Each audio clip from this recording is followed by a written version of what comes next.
Okay, this meeting's scheduled for 2 hours, and I do have a 12:15 meeting, so I will be leaving at 12 or whenever the meeting finishes before then. I'm calling for public comments. Okay, hearing none. Our first item is the Justice Center update from Turner, Townsend, Heery. Mr. Mendez, please. Good morning, Dave Mendez with Turner and Townsend Heery.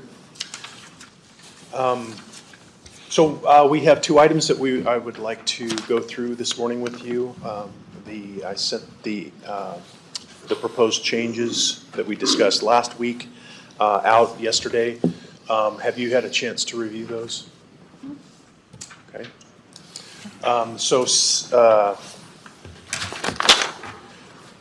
Change event 25 was for 8 items that we talked about as being items that should be on this change, and it's a total of $57,149. Do you want to go back through any of those items, or are you ready to make a decision on that?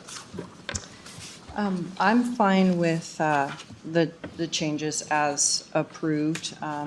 The other change that we'll talk about in a minute, we'll have more to talk about. But did you have any other questions on that? No, what we talked about last week is fine.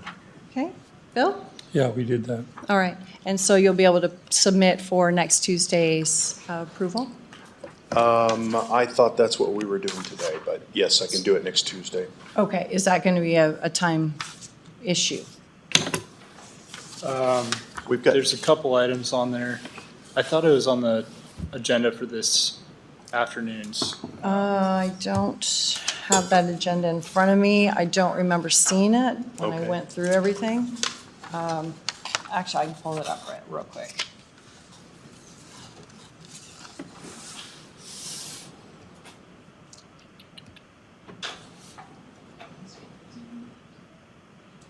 But yeah, it would have needed to be submitted through the business meeting process and on base, so. okay.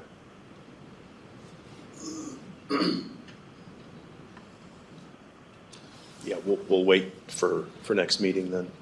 And then the second item that we talked about, but we didn't have final pricing, I now have final pricing for the changing painted metal handrails in the public stairwell to stainless steel. The final pricing on that is $29,165. So I know we were talking about it being a maintenance and a visibly looks being more aesthetically pleasing, I suppose, handrail, and but you wanted to wait until you got final pricing on that before you made any decisions. Have you had any further discussion regarding that now that we have a price in hand? Bill, your thoughts on that handrail? That to me is peanuts, but if you recommend it, then I'm in favor of it.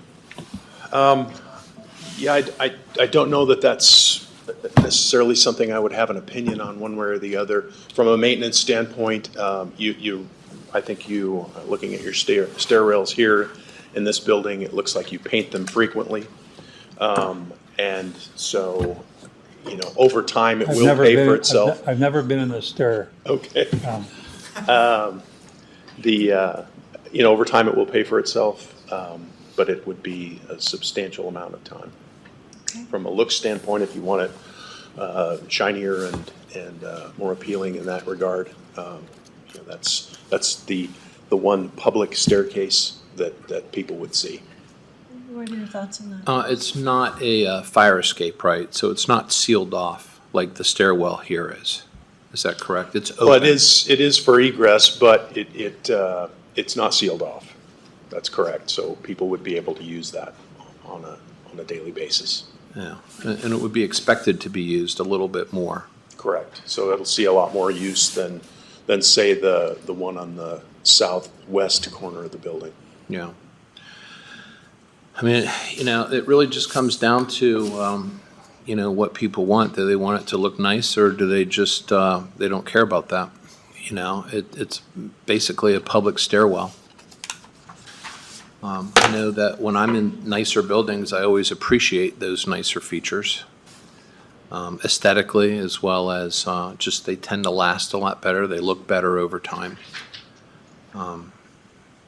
So I really don't have an opinion either way, but I think, I would err on the side of getting it just because it's an open stairwell, because I looked at the handrails inside basically the stairwell we have here, and it's closed off, and most people don't really know to go in there. They take the elevator, which is why we get a lot of elevator rides from the first floor to the second floor, because there's doors that seal them off. So, but the handrails don't really, it's a fire escape in my opinion, so they don't have to look that good. Sure, sure. Yeah, as far as building and grounds goes, they said that, they anticipate to be painted every 5 years if we didn't go with this. But I appreciate looking at it like this is an exposed area, and that's where I would favor doing something a little bit better, because how are you going to have to paint on the weekend? I mean, Sure. when are you going to be able to paint to do that? So here you can just, say take the elevator because we're painting the handrails, but having an open thing I think would be a little bit different. So I'm fine with it. Building and grounds was just like, well, we've got other things. We need HVAC, we need this kind of stuff. So if you don't want to spend the $29,000, then they were fine with that. But a little less maintenance, a little nicer look for an exposed stairwell. I mean, we took out the tile. We're taking out quite a bit of niceties. So, yeah, I too could go either way on this. So, what do you want to do? Toss a coin? Could do that. That'd be funny, actually. Why did the commissioners do this? I think it was a coin toss, actually. I don't know. Jennifer, I'll ask you. You have an opinion on the handrail?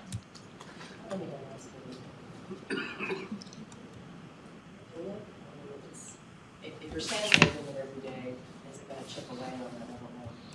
Yeah. I'm not expert in building or grounds or anything. Yeah. So, So the cleaning factor on it, is it going to hold up better? It'll if hold up it's- better under cleaning, but as far as frequency, I guess that would be an easier surface to sanitize, but as far as cleaning it, you're not gonna reduce the amount of frequency of cleaning. Right, no, it's just, will the product hold up better? Yes. Look, in the end, if we paint it, it's going to be chipped. It's going to look bad. It's going to be a high-traffic place. In the end, if there's any question, I would err on the side of getting it. Okay, The stainless steel, is that the kind that's fingerprint resistant? Or as soon as somebody goes up and down, are we gonna have, Yeah, it would show fingerprints. It would show fingerprints. and the paint would not? Yes and no.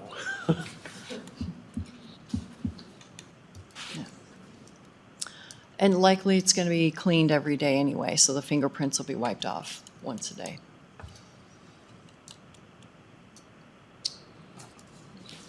What do you think? I think no. It's a lot of money for,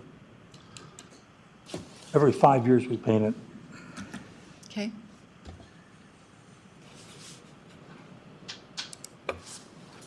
When does this decision have to be made? Next meeting.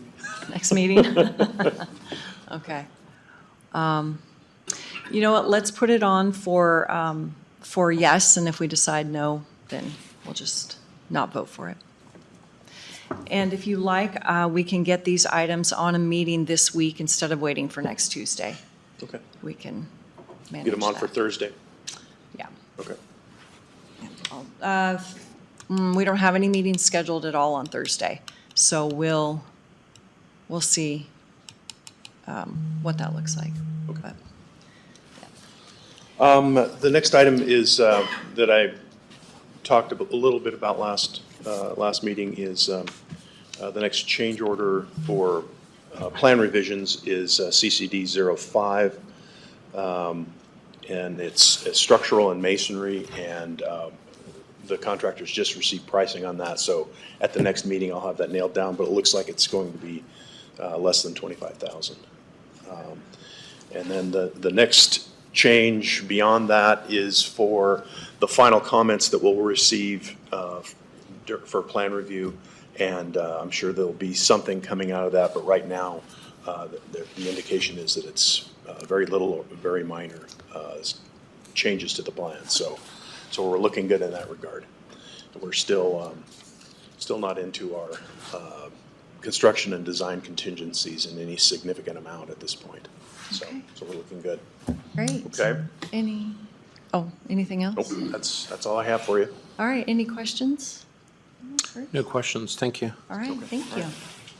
Item 2, consideration of polling locations for 2024 elections. Clerk Locke and Manager Asa Gray. So we're trying to locate and make sure we have the proper locations for the 2024 election, because technically under statute, we're not really supposed to move them for the May and November election. So the Kootenai Fire Rescue Building, I believe is being vacated and sold, correct? Yes, by the one by the Croc Center. That's the new building that they're building at the fairgrounds that will be done here soon.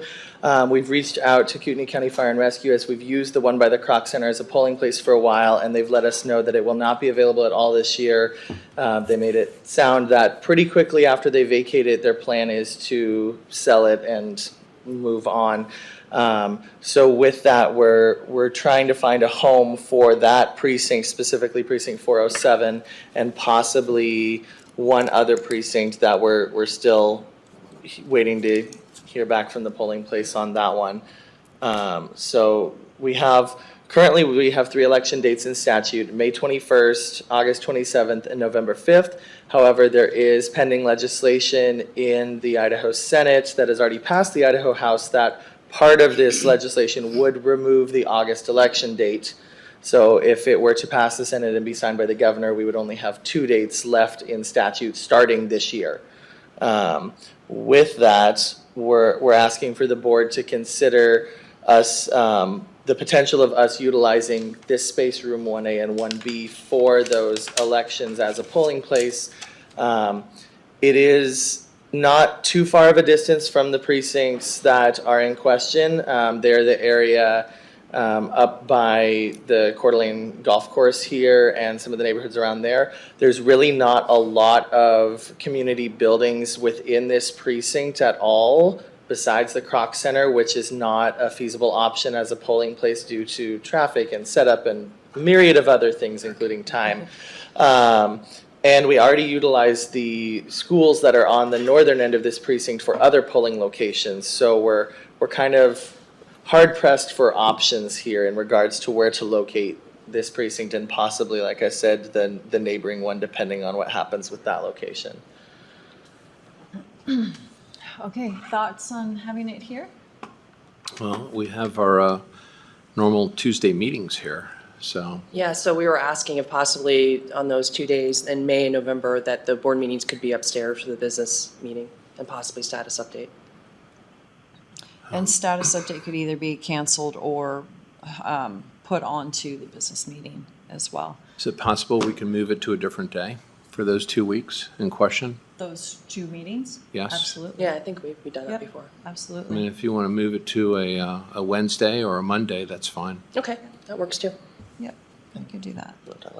Yeah, and just with the parking lot, we would just ask probably on the May and November date that we ask that employees don't park in this front parking lot. Maybe we can send a notice out so there'll be enough parking spots for obviously customers coming in the building, but people coming to vote too. And in November, the Idaho Supreme Court already doesn't schedule a lot of court dates and stuff on the November general election dates. So that one would be less of a challenge than I would think than the May primary in regards to parking. And if you guys approve it, what we'll do is we'll ring it before you guys and the polling location. When you adopt that, all the locations, you guys have to adopt that as a board for the polling sites. And that would be around the beginning of April, end of this month, beginning of April, that we'd have that on a business meeting as the resolution like normal. Okay. Bill, you all right with that? Yes. Okay. Great. All right. Thank you, guys. All right, item 3, KC North inspections, Lieutenant Klinkefus. Good morning, Commissioners. So we're kind of round 5 or 6, I'm not sure which round we're on this, but kind of catching up from last week. I've submitted to you folks the inspection reports from Enviro Consulting and from Apollo. The air quality results, as you saw on the reports, came back with an acceptable limits. The asbestos inspection that was conducted across the entire campus came back, none detected. We did conduct, or had conducted, PCB tests last Wednesday. Those tests aren't expected until next week, so those tests are pending results of that. You guys also have the results from the CTC electrical contracting inspection of the electrical systems. And then additionally, at the back of that report is things that they believe we should address inside the building. And then I also gave you an estimate from them of what they believe it would cost to remedy those issues that they located. And that estimate was $19,950. HVAC, submitted an HVAC inspection to you. Quite a bit of the HVAC in the building is listed as recommend replacement. A lot of that revolves around the refrigerant type that those items use, R22, and they're past or approaching end of service life. Part of that, as we all know, the facility is on electrical heat only, and we have a proposal in process to find out what it would cost to convert the majority of the building to natural gas to help mitigate some of the costs. With that, a lot of this equipment would be replaced in that process anyways. So again, we don't have those numbers yet for that estimate, but we're working on that. Any questions before we get to the roof? No, I think we just have to wait and see what the cost is for the conversion from electric to gas. Of course, right. And probably look at some sort of a schedule. Yes, of course.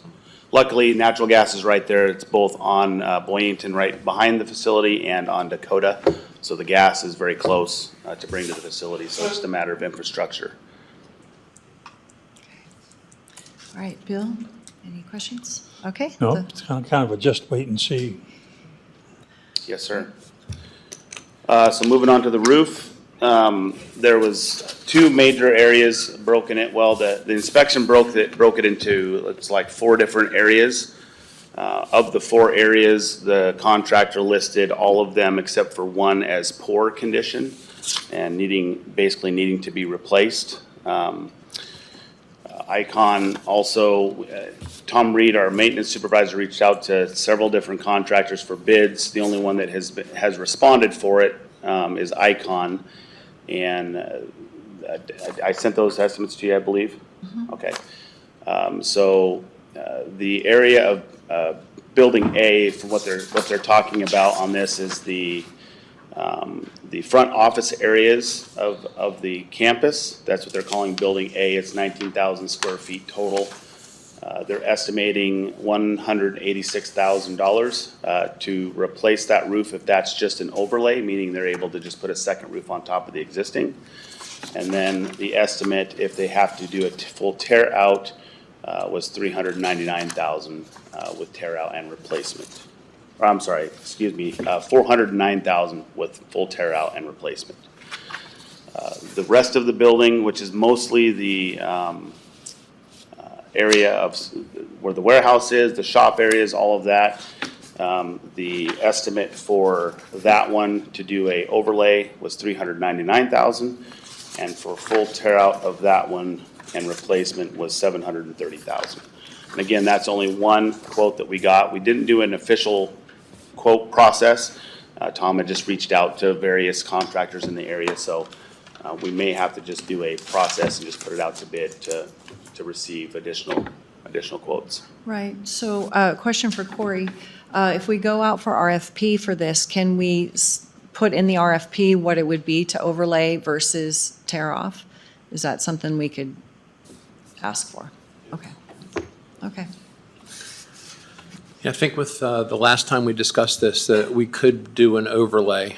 You generally don't want to do more than one overlay on Yeah. top of the roof. Yes, sir.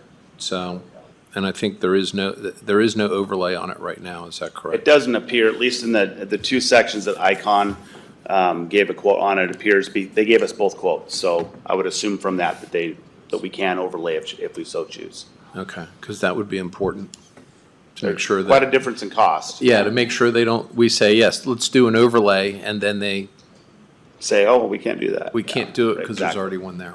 Yeah, Yeah.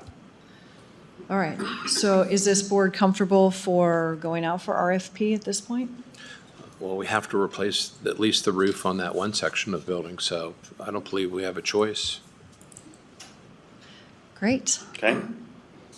And then just a question, as I sent an email to the board yesterday, we are on the business meeting for the contract for the remodel portion. Is the board comfortable looking at that today, or do you want me to pull it? If the board isn't willing to entertain it today at 2 o'clock, then I can pull it and then I won't need to be here. What you thought? Well, you're gonna have multiple contractors there, roof possibly, we expect. And I assume some other work throughout, a little bit of electrical work and so forth. So is this particular contract, if we approve these contracts, is that gonna be a problem if we have other work going on at the building at the same time?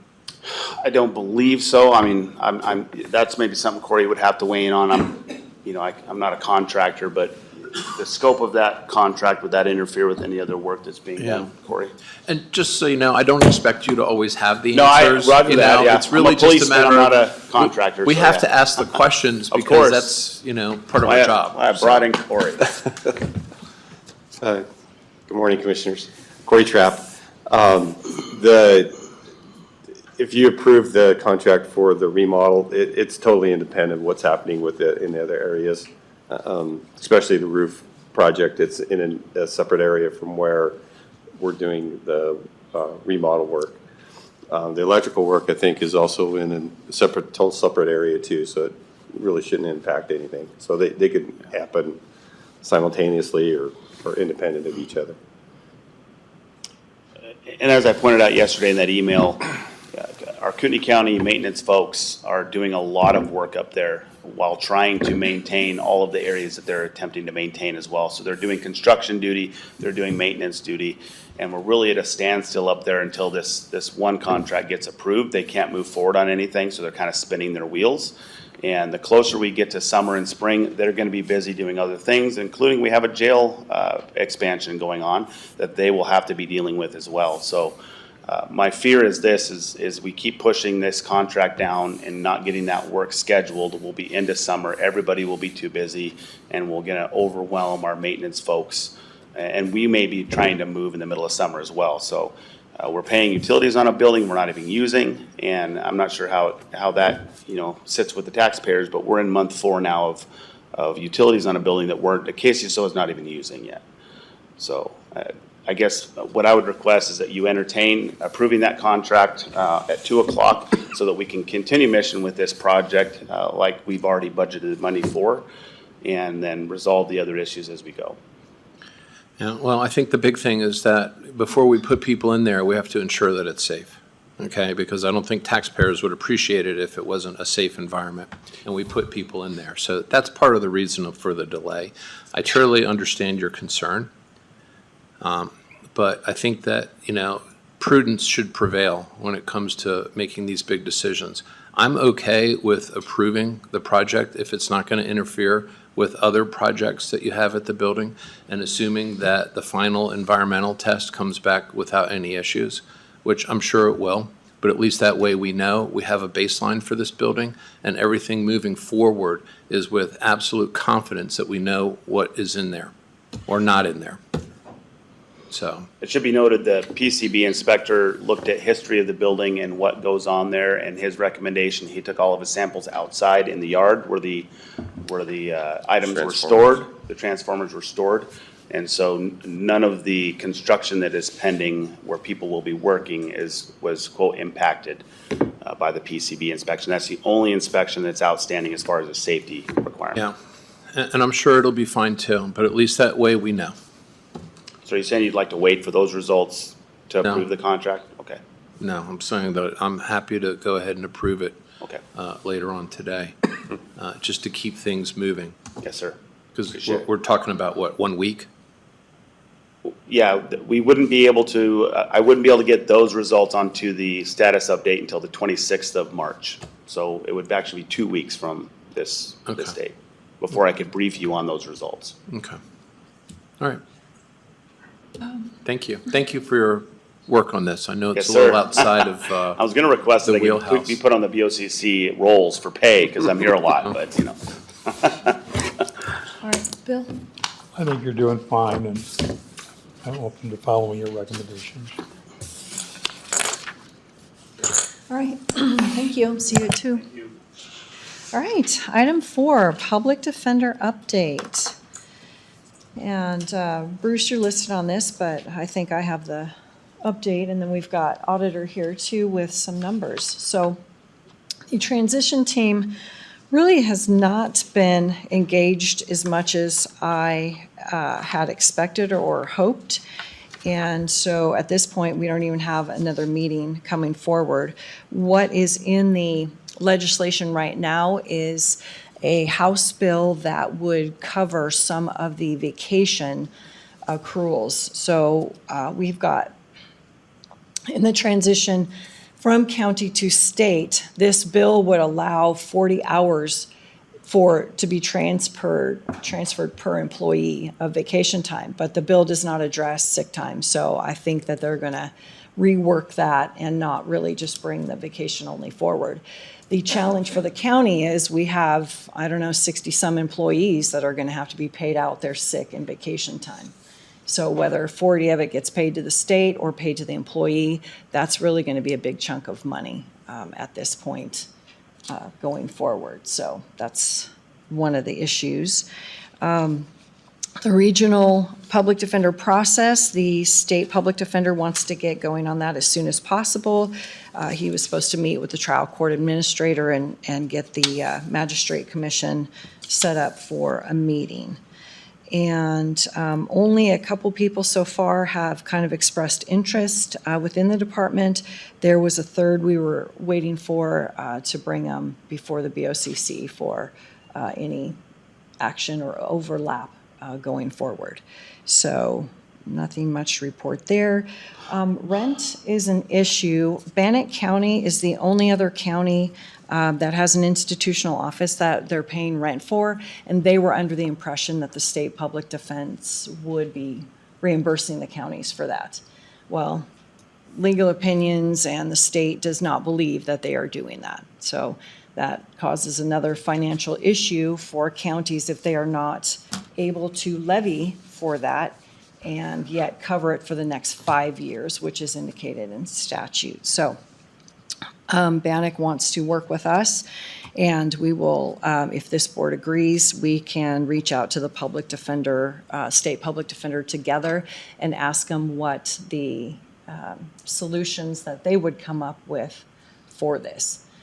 Kootenai County's in a good financial position where we would be able to levy for some capital projects and therefore be able to take the rent out of fund balance and not just kind of a zero-sum game at that point. But that's a little bit early, and we'll deal with that once we hear from the state for sure and when we get into our budget season. So the auditor had given us some documents here, so I didn't know, Brandy, did you want to speak to these?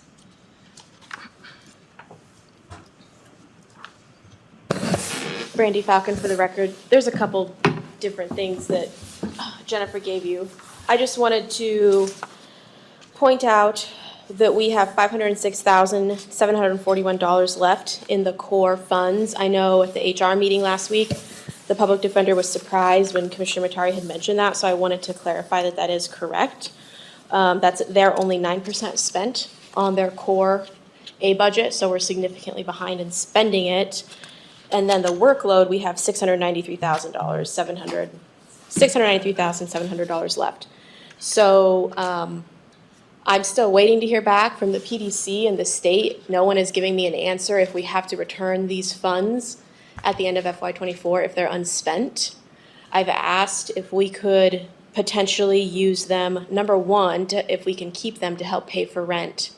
Not only this year, but next year, that would be wonderful. And then currently, the liability we have for the Public Defender Department employee accruals is $430-something thousand.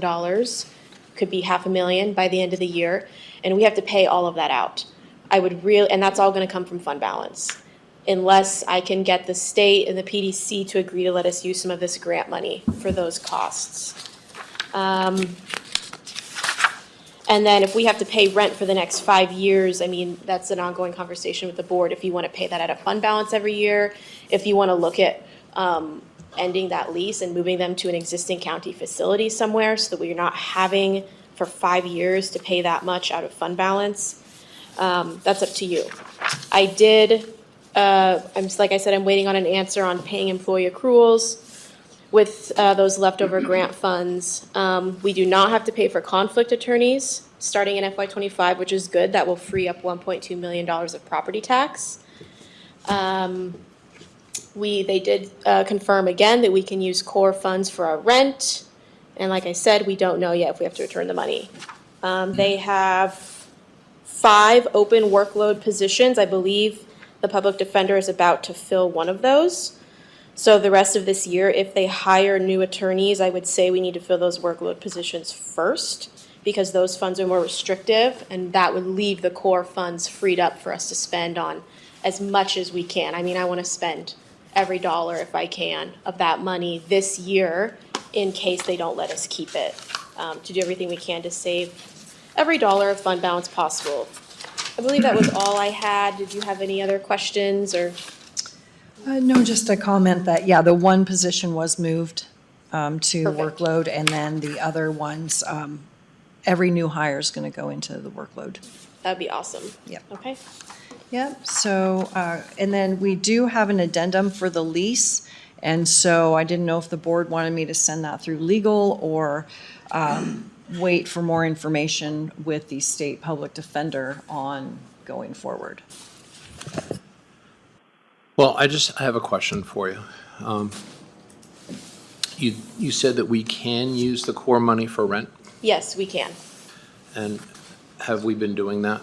We have not. I think the public defender was worried that we would spend it all and she wanted to use it on other things. I don't really know. But now that we know that that funding is not going to be coming back year after year and we have an end date, I would say that it's probably best that we make every effort to spend it all. And how much is the rent per year?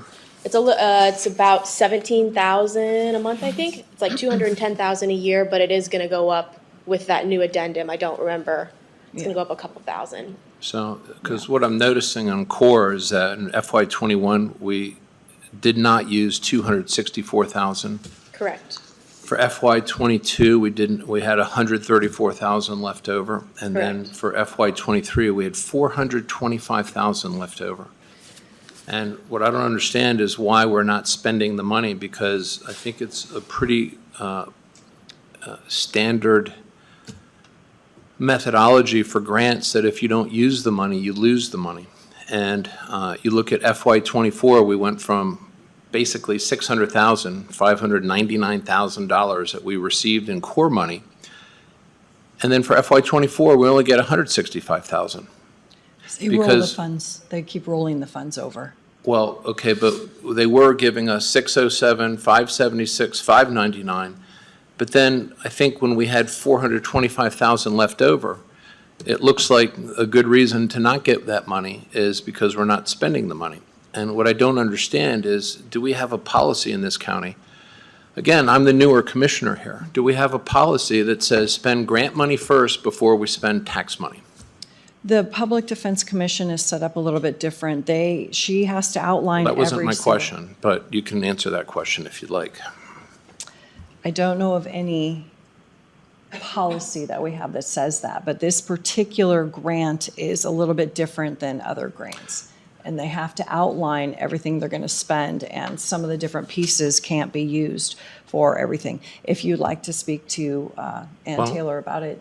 Bonneville is spending it on conflict attorneys, office supplies, computer software, a whole number of things. Our auditor, our finance director just said that we can use it for rent. And I'm just curious why we're not using it for these things. I mean, this is basically free money. It's grant money versus taxpayer money, which is what we ask people to pay us. And so what I don't understand is why we're not even attempting to try to do these things if other counties are already doing it. So my hope is that whatever money we have, we'll be aggressive between now and the end of September to spend it as much as we can and not have this, it depends and there's differences, because if these differences exist, then how come these other counties are doing this stuff? Because they put it up front in the beginning of their grant. Well, why don't we do that? I don't know, that'd be the I think auditor. the and- core, when I write the grant application, I do it exactly as Ann and Jen tell me to do so. It gets reviewed by them multiple times. What gets applied for is exactly what Ann and Jen asked. Well, When they award it to us, they award core as a lump sum, and the only thing the award letter says, this amount, for the core award, it says this amount must be used to pay for expenses necessary for the county to meet or improve upon public defense rules and/or cure previous deficiencies in FY '24, see annual review report. So I talked to the PDC and I said, that's a very vague definition, and they said, yep, anything to support public defense, use it for any B budget, like expert witnesses, rent, conflict attorneys. And then when I spoke to them, they said that's why they were so surprised we had so much left every year, is because it's the less restrictive of the two. And that's why when I was talking to other counties, there are some that spend all of their workload every year. There are a couple that struggle like us to spend all of it because they can't fill those positions, but core is always getting spent every year. So I would like us to start using that more for some expenses. And, again, why, are there other meetings that are just where this subject is discussed that are not in public meetings? In the past, the application for the PDC grant has just been between my office and the public defender, and then sometimes the public defender's commissioner liaison. That's how it's always been handled. And that person I trust is you? It's not me. Not in previous years, just this 1 year, when it was 24. So in the past, like one of my first PDC grant that I had to do, I believe, was 22 or 23. Like I had meetings with Commissioner Duncan, and PDC was on the phone, and then Ann Taylor and Jen. And then like last summer, we had a meeting with those people, So it's kind of been that group of people when we're trying to brainstorm or get direction from the public defender and their liaison, what they want to do with this grant. Well, it doesn't sound like we're really trying to spend grant money over taxpayer money, is the way that this looks here. And I think the folks that awarded the core grant obviously saw that, and that's why the award was almost 25% of the previous year, a little bit above that. So I hope that this board is anxious to try to work aggressively towards spending this grant money before the end of the year, because it sounds like if we don't use it, we have a high likelihood of losing it. Mm-hmm. And then that load will be shifted onto the taxpayers, like it has been already. Okay. Thank you. Any other thoughts or questions? No. Okay, so what does the board want to do about the rent? Wait until we hear from the state or put it through to legal? It should probably have an opt-out in there, because a lot can happen between now and 5 years, where the state might actually take it over. So we should have some sort of a transferability clause to the state, so that way the county is not actually on the hook for the full 5 years. That's what I noticed immediately when it was distributed to me. So it should go to legal. It should go to legal, but I think the other thing about legal is that they're not negotiators for us. They just look at documents and. I understand. You know, and so we should look at having an opportunity where that lease can be transferred to a different entity to pay, so that the county is not obligating itself for 5 additional years to make lease payments, even though the public defender's office might be moved. We don't know. A lot of things can happen between now and 5 years. There's a non-appropriation clause in it, so that's what covers the county in that circumstance. But we can definitely look at putting transfer language in there. Sure. So, all right, anything else on public defense? Okay. Next is the Coroner Lab update. Right. Dr. Johnson. Dr. Duke Johnson, coroner. Great, thank you very much. Did you want to change the slides as we go, or do you want me to do that, or how do you want to do it?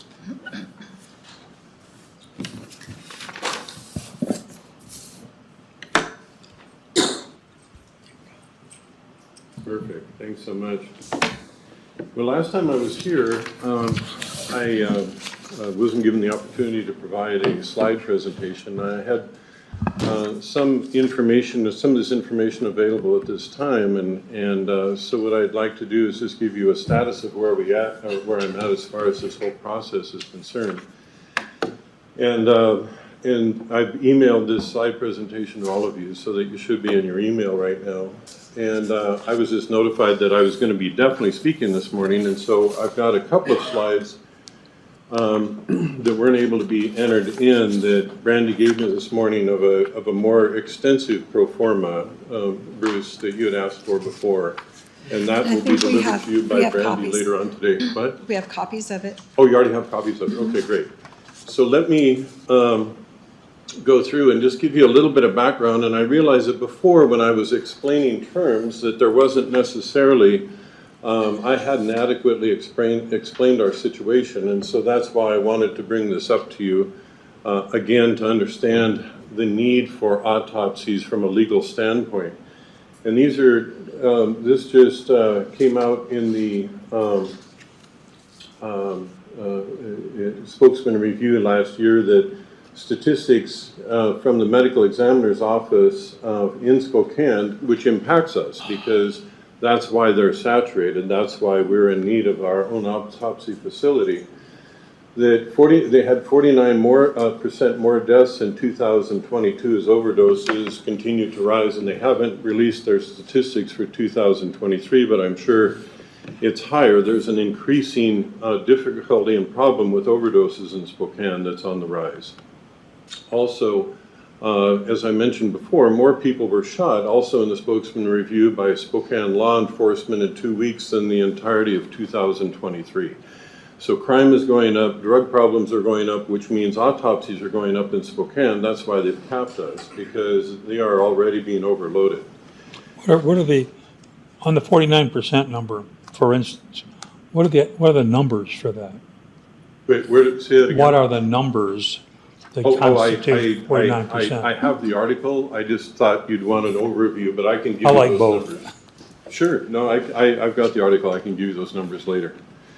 And so, in the next, what I wanted to do is explain Len bias. If you don't, I haven't explained thoroughly what a Len bias case is, which impacts us and impacts Spokane.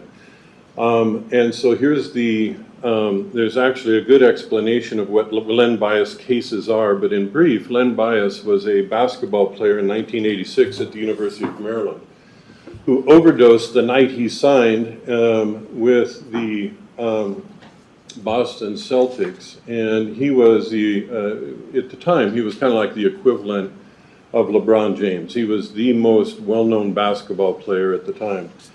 And so there is in essence, because he died of a drug overdose, there's been a law precedent set that if there is, they wanted to be able to go after the pushers, not just say, oh, here's a poor gentleman who died as a victim, but they wanted to go after the pushers, the cartel, the people who in essence were behind the source of the drugs. And so nationally what's occurred, and that's all explained in that website, that basically if there is one drug involved, like fentanyl, then what needs to happen for the prosecutors to bring a case immediately further and then go after the pushers is they need to have an autopsy done. Because in a court case, they can say, oh yeah, he did have fentanyl in his body, but he also died of a heart attack. He also had, these other comorbidities. And so we have to do, in order for them to go aggressively, and there are some precedents where when there is a one drug death like fentanyl, which is on the rise, an autopsy for prosecution purposes has to be done. And so Len bias cases are being requested by law enforcement, they're being requested by the prosecutor's office so that they can go aggressively after that. Now, when there's mixed drugs in the overdose, then we can't do it. But if there is a single, once we see a single, then we almost have to automatically do an autopsy to be able to go strongly after a higher level of perpetrator or criminal in that case. So Len bias cases are being requested by law enforcement, prosecutor's office, and my knowledge of the legal aspect of it is limited, so I would defer to them to go into greater detail on that point. But just to give you some idea of fentanyl-related deaths in Kootenai County, in 2020 we had 1, 2021 we had 19, 2022 we had 24. Last year there was, like a dip, but I guess you can see that the trend is on the rise. The trend is on the rise nationally. So just fentanyl in and of itself is going to increase our needs for autopsies. Okay. So last time I was here, it was mentioned that I didn't provide a pro forma in a previous presentation. This was taken directly out of my February presentation, this pro forma. And so I just wanted to remind the commissioners that I did provide a pro forma as was requested.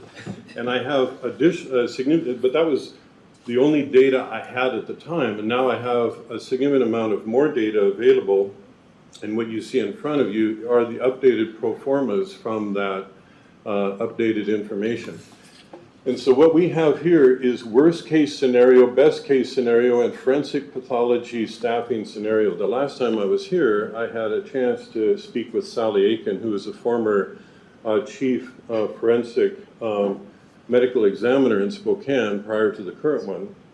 And she actually gave me references to other counties who have trying to accomplish what we're trying to accomplish, so that I'm not trying to do this just without some guidance and background and experience in consultation. And I was able to get a hold of a coroner in the state of Washington who told me about the third category. The last time I spoke, we were looking at worst case scenarios and best case scenarios, but he had added a whole other category that they've had to go to called forensic pathology staffing scenario, which is in essence a company that you can contract with that in essence hires and takes care of medical examiners. And so when you need them, they hire them and they bring them in. And they had to go to that. Basically, they're a smaller county than we are, but they were absolutely cut off by Spokane medical examiner with no warning. So they went from Spokane doing the autopsies to all of a sudden they had no access. And so with that, so what we've done is when we budgeted worst case scenario, I don't think worst case scenarios applies to us, because in essence, what that is saying is that we would hire a full-time autopsy assistant and a full-time forensic technician, one, which basically do very, very similar jobs. And that would be a very, very busy autopsy center from the start. And so that really wouldn't be where we are at. And so in essence, best case scenario is much more likely where we would have one full-time, fully loaded autopsy assistant to be able to help the traveling medical examiners as they come through. I've been in touch with several medical examiners and so what we're really talking about is a medical examiner coming in, 4 to 6 days a month to do the autopsies we need. A couple of days every 2 weeks. If we needed to have something done emergently, talk to Spokane about being able to send them in. But since they're the ones who have capped us, I think that they would be, happy. I need to speak with them. I just haven't had a chance because I'm assembling all these numbers. But what's of interest is that the utilities to increase for the worst case scenario, I'll have at the end 4 different proposals as far as how we could have our own autopsy facility based on infrastructure. And in the worst case scenario would be involved converting a whole room to a refrigeration room. And so I don't know the utilities on that right now because I've contacted other locations who have full refrigeration rooms and they go, well, we can't break out how much it costs to provide the electricity just for that room because it's all part of our utilities. They don't separate it out when we get the bill. But the other scenarios I've provided potential refrigeration without the need of a full room. And as far as the reason that that's blank there for the cost to retrofit the entire place, that's where I'm meeting with Corey today at 11 o'clock to go through the 4 possible scenarios, which I will present at the end of the presentation here. And so worst case scenario, we're talking 3 autopsy sinks. Best case scenario is just 2, enough to be able to have 2 sinks operable at the same time and a full-time forensic technician that's constantly there so whenever the medical examiner comes into town. So that's the cost of build out. So the cost of build out is basically a one-time fee of $83,000. The full deluxe, not knowing exactly all of the costs from Corey, of course, but as far as equipment is concerned, $120. And so those are one-time fees. Now, so what happens now, what's more important is really the ongoing costs, because that's what I was being questioned about last time. I mean, because the hard costs are a one-time fee, but how does this relate to the ongoing costs? And so again, it's left blank there. We don't know the cost to build it. But as far as everything else is concerned, as you can see from that handout that you have in front of you, that basically as it's all broken out, and then on page, this page in behind, this one in particular, this is potential basically income, and this is the ongoing cost. So if we do it ourselves and do the billing, our potential income is $182,000, having the other counties come to us, and all of those numbers I've spoken personally with the other coroners. They're the ones who said yes, we would send them. They're the ones who gave me the numbers of their estimated autopsies. So in other words, I got that directly from them. So our estimated income would perhaps be $182,000, and then our outgo on an annual basis would be, as noted in this flow sheet, as in best case scenario, $168,000. So that's where the whole idea of a potential profit was concerned. But if we use that third scenario where we outsource a company, a lot of those profits then would go to the outsourced company, because then they're taking care of the medical examiners, and so they're covering licensing, travel fees, and all of that kind of stuff, which go directly to that company. And so he said that what they do then is just really charge for just the rental of doing the autopsy in their own facility. Each county has a contract with the forensic pathology staffing associate people themselves. They do all that billing. Our income would only be $27,000, but then our outgo would be $94,000. So in other words, we're talking an additional $60,000 annually, or it would be a profit margin on the positive. If we did it, there's positives and negatives to both sides. So that's where we're under, we're still gathering data to understand that. Now, when I'm talking about proposed versions, the possible proposed versions is to What we could do is, in the best case scenario, just make an autopsy lab in the Pierce Clegg building in the room number 2. And where we're at now, we can get portable refrigeration units that can hold 9 people. Their cost is somewhere between $5,000 and $10,000. You plug them into a wall, and so it's not deluxe, but at least we'd have some refrigeration there for the autopsy lab. The next step up, which I think is very doable and reachable, would be to have or bring in a refrigerated container, and we've got prices on the refrigerated containers. A 20-footer, if we were to buy it outright, at 230 volts is, the purchase price would be $45,000, but a 20-footer at 460 volts is only $13,000, and a 40-footer at 460 volts is $18,000. Delivery's $200, but we would own a refrigeration unit right next to our building, but there would be some infrastructure for changing from 210 to 460. On the inside. So there's positive benefits on both sides. But that unit could hold 25, people or so pretty easily, especially the 40-footers.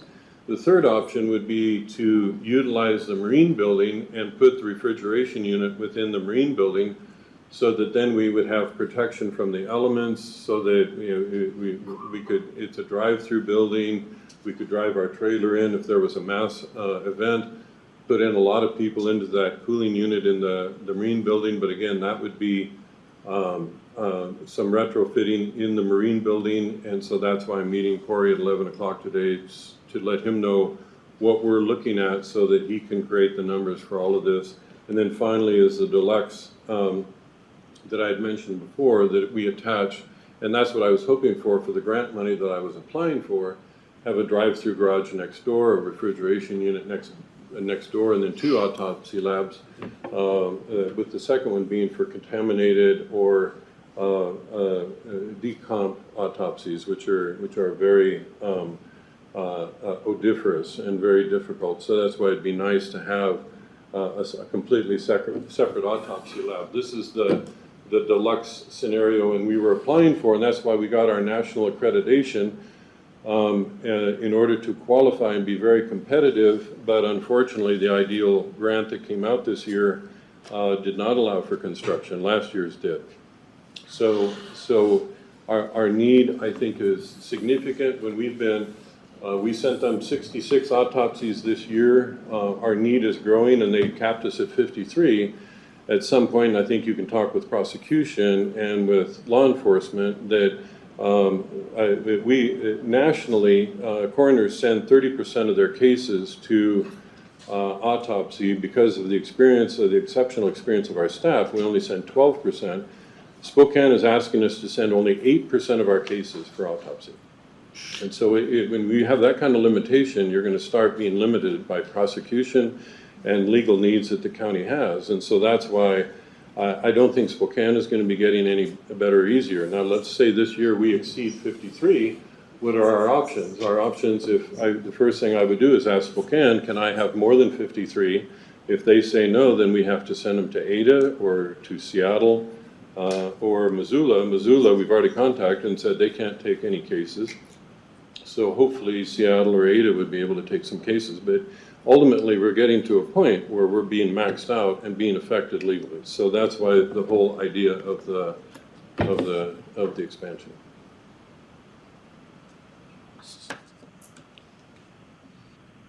Okay. Questions for Dr. Duke? I just have a mechanical question. Sure. When you have a refrigeration unit separate from the building, do they have like shelves? Yeah, in other words, it's almost like the 18-wheelers that are refrigeration trucks. Right. And so there would be shelving that we could put in there. So that's exactly what one local funeral home does, and we'd be able to do the same. Okay, I just Sure. could just see, we probably could. No, we have a higher standard than that. That's how that's how we got accreditation. We have really, really high standards. Okay, thank you. You bet. How many bodies does the trailer hold? The trailer can hold maximum 18, absolutely maximum. So if there's a mass event, we would use the 18 if we had to pick up a lot of people fast, but then when we come back, right now we have very little refrigeration. In other words, we're dependent upon the refrigeration of funeral homes. And in the summer, it's not uncommon for some of the local funeral homes to only have 3 to 5 spots available because they have refrigeration for their needs, not refrigeration for the county. And is the trailer refrigerated then? Is the trailer? Refrigerated? It is refrigerated, yes. It is, but, okay. Well, I'm sorry. What I was going to say, is there a way that we could modify something that, where the trailer, since we have an existing trailer that holds up to 18, where it could be in the building, I'm being ignorant here, bear with me, and have it hooked up so that we could use it as a storage? No, I mean, that is certainly an option, but 18 means non-functional. In other words, 18 means I would be filling the center aisle for really transportation from a mass fatality unit. Oh, okay. So if we eliminate 9 locations, in the middle that we would have available, or at least 6 that we would have available, it's a very confined space. It's very, very difficult getting bodies in and out. It's kind of like the difference between asking our staff to lift heavy bodies in a very, very confined space where you're reaching out. I mean, in other words, it's designed for transportation. It's not designed to be For storage. functional. At least we have something. If there's a bus crash somewhere or a boat goes down or some bad event occurs, that we can drive our trailer over there and pick up a lot of people fast. But then the question is, where do we deliver them? If there's only 5 locations available at English, or if there's only 5 available at whatever.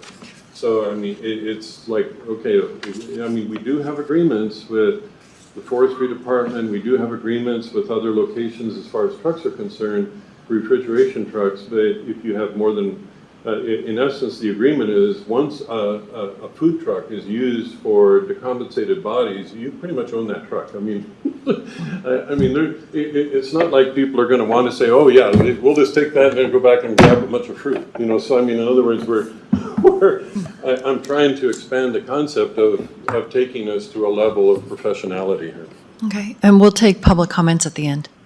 What's that? I was just talking about the public comment at the end, so, no, Dr. Duke, it'll be at the end. Oh, at the end. Yes, yep, at the end. So, Bruce, questions? Yes.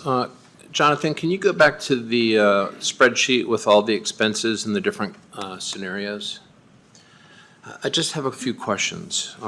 Look, there's no question about it. I recognize the need, but, we just have to know what we're getting ourselves into financially. No, absolutely. Right. I said I had a lot of numbers and I had them to bring to you, and that's why I'm bringing them to you. So this medical examiner, this independent contractor for $200,000 per year, what exactly is the agreement with that person? To show up 6 days, to do all the workload? What is their... Right. No, see, what's happened is, we haven't reached out and developed contracts with medical examiners from around the country. But what we're doing is we're doing average based on other medical examiners like Sally, like different medical examiners who've worked here. We talked to one in Texas. We've talked to others who have basically, I don't want to express what city they're from, because in essence they've expressed the desire, but the point being is that they are willing to come by for a day or two every other week, so it's additional income from them. There's a shortage nationally, so what that would be is transportation in, stay here for a day or two, do the autopsies we need for those two that we accumulate over a 2-week time period. They go through the 8 or 9 and then they leave, and then they come back, or someone else could come back 2 weeks later. So in other words, it's kind of like the same kind of staffing that you'd see with a normal doctor who goes and fills in at a family practice or an urgent care. They're locum tenens, basically. Yeah, I understand, but I'm just curious what the $200,000 gets you. What it gets me is a medical examiner. Okay, but what if we have, you increase the number from an average of about 61 autopsies for the last 3 years to 77 autopsies, Yeah. right? No, absolutely. Okay, so, and then your other numbers are 91 of autopsies from other local counties. So that comes out to what, 160, 165 or something, 168? Right. Okay, so that's 14 a month. What happens when you go to 20 a month? Are we still gonna, is that $20,000 a month gonna cover 20 a month autopsies? It should, because they can do multiple in a day, or if we have to have them for 2 days. But basically, the whole idea is to not hire them for 1 day, but to hire them for 2. So we can get them for 3? I mean, I guess what I'm getting at, we're paying $16,600 a month. Are we getting a month's worth of work out of them, or are they guaranteeing us 2 days every 2 weeks? It well, I mean, that's going to ultimately end up being in the contract that we sign. Or if we go the route of the forensic pathology staffing, which that contract, and what's interesting, since they're the ones that handle all of those details, it's actually costs, there's out-of-pocket less, but they take all of the overhead profit, and that's why our profit would go down to like 0, and that's why we would only rent the space. But basically, that's what they're doing for 170 is what you're asking. Yeah, you see, what I'm trying to just establish here, this is a classic business case. You have startup costs. Yep. And then you have your monthly overhead. Right. And the difference between, and then there's also what's known as break-even analysis. What are we paying now per autopsy? What kind of overhead are we going to bring on? And where is our break-even? How many autopsies do we have to do until we break even with the overhead that we're taking on? Well, no, that's what's expressed here. So I mean, in other words, in that one, what we would have is, in the best case scenario, 168,000 annually of overhead, but our income would be 188. So you just subtract out 5 autopsies, and that would bring you to 168. That's our break even. Assuming 77 autopsies. Well, the 77 comes from, the original number was an average over the past 3 years, okay? And so, and that's why I'm making the point that I don't think the average of the past 3 years is going to be an accurate number for the next 3 years. I don't think we should be basing our numbers with the 2 slides that I started off with, that we should be basing with the crime problem and the drug problem, we should base it on the past. I understand. I'm just saying that you're using the 77 as an offset on the overhead. Yeah. Okay, so. Because also on this sheet too, that what happens is with that number, it's cost savings. 112,000 would, on the past 3 years, would be a cost savings of our last 3 years average of 61 autopsies. Our cost savings is 112,000. Yeah. Because that was money that would go to Spokane that now we could put into our own facility. But if it really truly is closer to the 77, which I think will be the next 3 years, then our savings is 144. That's why both numbers are there. It's hard to predict how many people are going to die in the next 3 years, but I'm trying to base it on what I'm seeing. I understand. Okay. I understand that. I'm just trying to understand, are we paying that monthly fee irrespective of the number of autopsies, or are we paying a monthly fee to cover up to a certain number of autopsies, and then we have to pay more once we exceed that threshold? And so I can just understand these metrics a little bit. Yeah, no, I think what the metrics are is that it's impossible to predict deaths, but at the same time, we have enough of a track record of average and a reasonable emphasis or estimate of what we're going to think we're going to see in the future. And so with the combination of those two, I think the number is very reasonable to say 77. And so if that's true. I'm not arguing the 77. I'm actually asking you a different question. It's pretty much contract dependent, isn't it? It's all Exactly. contract dependent. So I'm trying to understand, is the contract, does it cover us irrespective of the number of autopsies that person has to perform? Or is there a cap that we're going to pay $200,000 a year, but we're not going to do more than 180 autopsies in a year? And that's where we know where we hit that ceiling. Got it. No, I mean, that'll get down to the contractors, that I haven't signed a contract with anybody yet, but that'll all be part of the negotiations. But what is typical, I can tell you what is typical. The typical is that they come in for a couple of days and do all you need.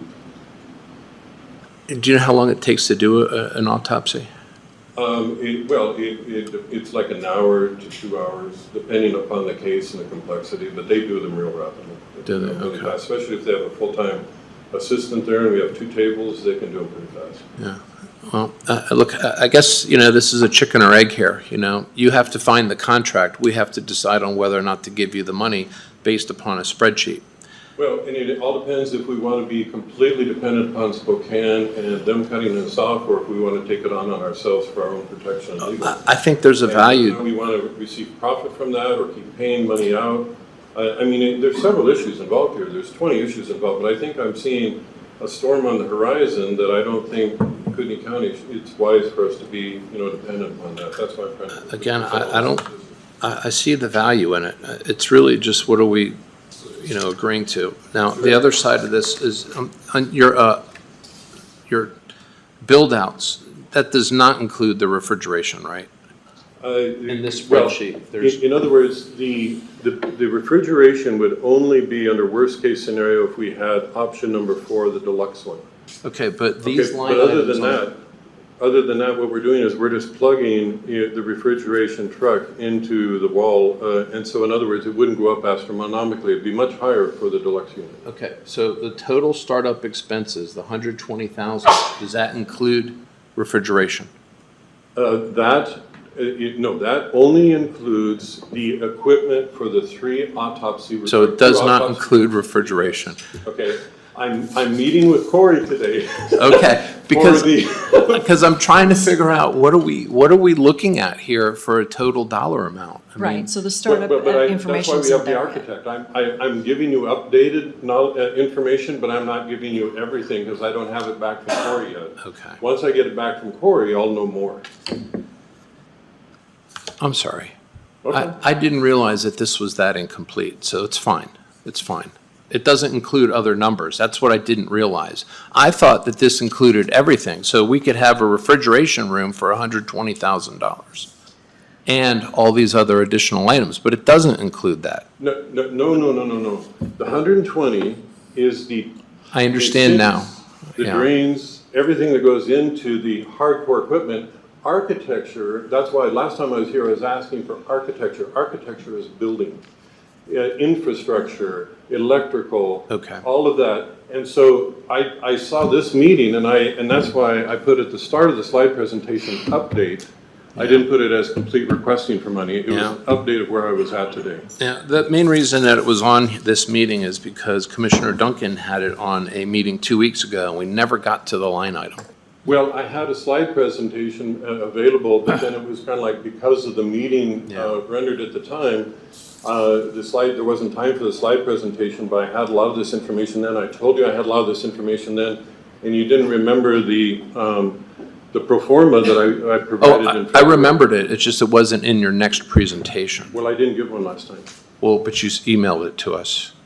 Well, I wasn't allowed to explain it. So Oh. that's why I'm. Well, you're always welcome to when I'm around.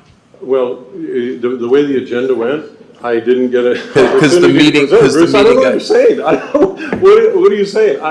I had it available, it just didn't work into the meeting. Yeah. And now I have it available as an update, but this is where I've updated. I don't know everything and I haven't signed contracts yet. Yeah, that's This is fine. an update. I think the issue is just we don't have the final numbers, everything that we're saying, that we're talking about saying yes to, and it just helps when we have them. That's all. I get it, Bruce, but this Yeah. is an update. An update, not final. I don't know. This But is the all numbers it is. don't It's say an that the numbers don't say that this is an update. That's why. Oh, It doesn't oh, say that well, they're that- incomplete. It doesn't have additional line items in here where we need to fill in the, Pro forma financial update. I understand. I was looking at this. This is what I'm looking at. Well, it was my slide presentation that I was basing what I'm speaking on. Yeah. Brandy presented that to you as the pro forma as of yesterday's data. Okay. This is an update. Please forgive me. I'm sorry. No problem. No problem. It's communication. I is didn't key. understand. Communication is key. Okay. All right, any other questions for Dr. Duke? No. Okay, thank you. All right, item 6, County Commissioners Open Meeting Town Hall. Bruce? This one actually is my item. The reason I put this on here is because now that town halls seem to have gotten some traction among commissioners, it seems like we should have one where all three of us are in the room. Of course, it would have to be clerked, but at least that way it would be an opportunity for the public to ask us questions and we could talk about those things. And I think, making ourselves available for the back and forth types of questions and answers would be something that would serve the community as a whole and their interest. And so I was thinking that we could do this, no less than twice a year and maybe up to once a quarter. Sure. Bill, thoughts? I think that's a very good idea, and I would opt for every quarter.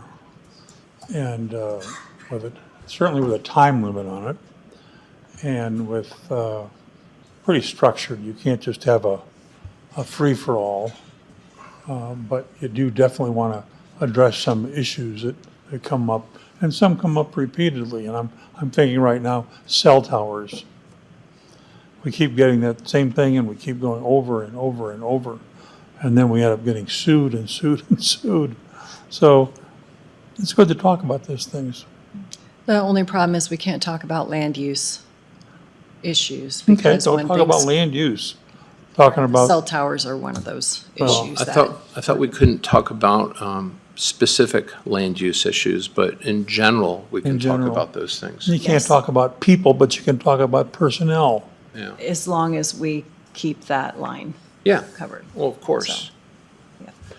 Anyway, So that was the point of it, and I it think just that's a seems good like idea. we should be engaging the public in a back and forth when they want to ask us questions, and they can plan on it once a quarter. We brought this up in an elected officials meeting a couple of years ago, and there weren't any officials that were interested in doing this. So I'm glad that you brought it up, and yeah, we can do that. So, Well, we can discuss a date. yeah, I mean, I can't discuss one right now today, but I'd like to start with twice a year, see what the attendance is, see how things go. So How about next month? I won't be available until June, which I have another attempt. You're that busy? I am that busy. Wow. Yep. Well, I'm happy to do it with Commissioner Brooks, and we can sit up here ourselves, and so I'll propose a few dates next week. Okay. Great. Anything else? No, that was it. Okay.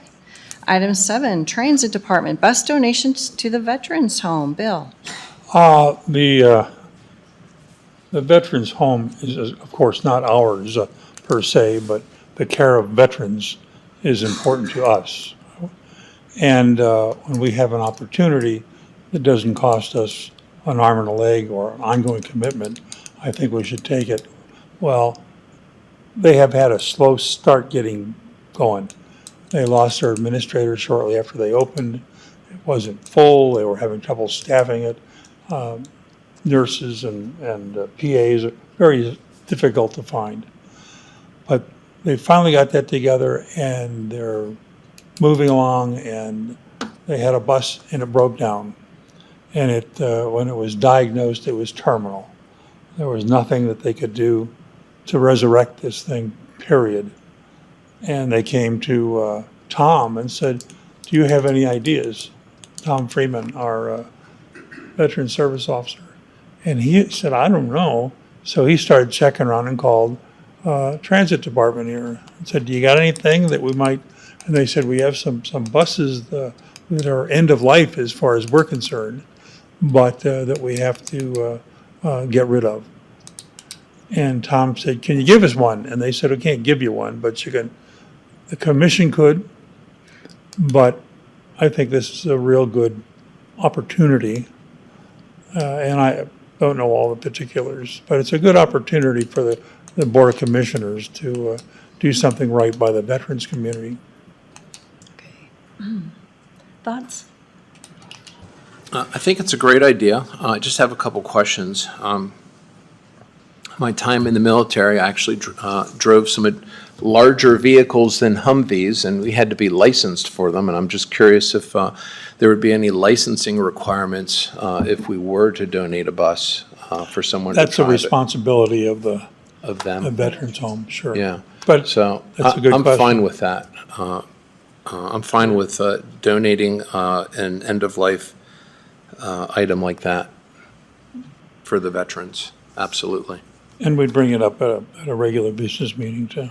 Yeah, if you want to work with transit and legal to Sure. get that donation agreement Okay. drawn up. And I think we've done that before, so we probably don't have to reinvent the wheel. We can probably just Okay, change the information from last time. very good. So, Thank you. all right, great.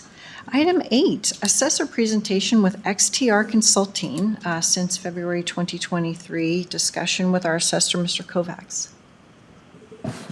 Commissioners, Bailey Kovacs, Kootenai County Assessor for the record. Last week I had on the agenda a request that the board authorize an increase in our contract with XTR. The board asked me to come back and provide an update. I believe that matter is still pending for this 2 p.m. meeting today. And so what I have on the screen in front of you there, I'm sure there's a way to make it bigger. But it shows basically the contract values that have been authorized by the board up to the present day. Let me just make that a little bit bigger for you so you can see it. That's too big. Basically, we have the original master agreement, and then we've had 3 modifications to date. What the board has in front of them that they'll be considering this afternoon is the modification 4, which has not been approved. But the agreement has always been, started out, and has always been a discovery contract. And that's because there have been customizations and modifications to the existing computer system that we don't know about, that have not been documented. And so when the master agreement was put together at the end of December of 2021, we estimated 300 hours at the hourly rate of $175 per hour. We progressed through that and expended about 60 hours up until around March of 2022. The contract, even though it was put in place at the end of 2021, didn't really get started until after the beginning of 2022. But after 60 hours, we identified, and I believe that was with the help of our IT department, XTR identified that one of the best things that we could do is to resolve the end of the year property roll process, which every year for at least the last 10 years, there have been 30 to 40,000 errors in the property rolls, which has been very, very time consuming. It was a back and forth process of blindly making corrections, then reprocessing the roll and back and forth, and it could take a period of weeks to get accomplished. And if you add up the costs of that, it was very substantial. So this was a very large item and a priority that was identified early on in 2022. It was determined at that point in time that it was estimated that by adding an additional 100 hours to the contract, and again, we had gone down from 300 to 240 hours. We added an additional 100 hours to the contract, so that bumped it back up to 340 hours as of May of 2022. At that point, the consultant, XTR, and I will say that on this call, I believe Sam Wilkins is on, so if there are technical questions, I'm going to ask him to go ahead and chime in at the appropriate time. They worked on the programmatic fixes for probably since about, I want to say, March through May of 2022. And we get up to the time frame of June of 2022, and we're working on the property rolls. And it was revealed to me that Kootenai County did not have the expertise, resident expertise, to create a new property roll that was due that year in 2022. It was because there were legislative changes that year that increased the exempt value of personal property from $50,000 up to $200,000. So that was a $150,000 value increase. we didn't have the means to do it. As I was told, that was done once before, back in 2013, when the exemption went from $0 to $50,000. And my understanding is it was a very challenging effort to get that accomplished in 2013. So we immediately got XTR on the phone. We had a conference call in late June of 2022. We did the second contract modification on July 5th. We put that together in the course of about a week. The board authorized it. We added an additional 60 hours, and to use the remaining money of the previous modification plus the 60 hours towards developing this replacement money property roll. That was approved through the board, and so we shifted the focus of XTR to get that accomplished. It was accomplished right up down to the end of July, and that was finished. After July, the end of July of 2022, we reverted the focus of XTR back to the property rolls, the end of the year property roll effort, using the remaining money. I believe they did some testing and so forth, but at that point in time, since we were not able to fully test it, it was not implemented at the end of the year. We did know at that time, we noted at that time that we estimated that the impact of those programmatic changes would be able to eliminate the errors by a factor of 10, from 30 to 40,000 errors at the end of the year, down to about 3,000 to 4,000 errors at the end of the year. By the end of 2022, we were pretty much out of money, and we came back to the commissioners in early January of 2023. We met several times with Bruce Matari, and I think I added up about 5 meetings in January. What we presented was a contract modification number 3 that considered and presented a phase 1 and a phase 2. We had meetings on that. I think I ended up coming back to the board a second time, if I remember correctly, and the board approved phase 1 only. That was $150,000. There's a long list of example projects that we identified in that, but again, it was a discovery project, and the focus was to complete the end of the year rolls, and if we could utilize that money to accomplish other objectives that had been identified, we would do that. We progressed through the course of 2023, and as typically happens, there were more legislative changes that occurred in 2023, House Bill 292, and that became effective that year. And so I ended up reaching out to the Idaho State Tax Commission. I asked them if they could include Kootenai County in the scripts and the updates, because every time there's legislative changes, the software maker has to make changes. Typically, because of the customizations, Kootenai County is not able to benefit from those changes and those updates that are made by the Tax Commission and by the software maker. And so we have typically been on our own. I did ask the Tax Commission to include Kootenai County, and they agreed to do that, although there was no responsibility on their part to do that. After I got the scripts from the Tax Commission, I elected to utilize the XTR contract to have them evaluate, because I wanted to ensure that we weren't going to encounter some problems, and they did that. XTR evaluated the scripts, and it cost Kootenai County about $1,000 for that, so it was not a very significant spend. XTR identified that there were no problems in the script for the assessor side. However, they anticipated that there were going to be problems on the treasurer side. There were conference calls. We had discussions with the treasurer's office. They elected not to use the XTR to address those scripting issues. As I understand it, XTR even provided a write-up to the Idaho State Tax Commission that documented their findings.